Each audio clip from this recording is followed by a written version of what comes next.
Ever wondered why your automated projects move like they're having a seizure instead of gliding smoothly? The difference between amateur and professional motion control often comes down to one overlooked component that costs less than 20 bucks. Most engineers obsess over force ratings and stroke lengths when selecting linear actuators, but they completely ignore speed control until their prototype jerks around like a broken robot. Here's the thing, precision movement isn't just about getting from point A to point B.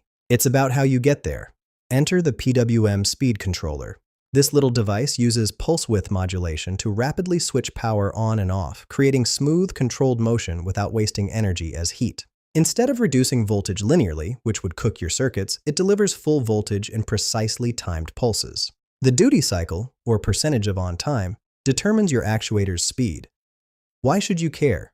Because jerky movements destroy mechanical components, create unnecessary noise, and scream amateur hour to anyone watching your creation operate. Whether you're building medical equipment, solar tracking systems, or custom automation, smooth motion equals longer component life and professional results.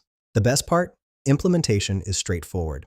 You wire the controller between your power source and actuator, adjust the duty cycle to your desired speed, and suddenly, your clunky prototype transforms into smooth, predictable motion.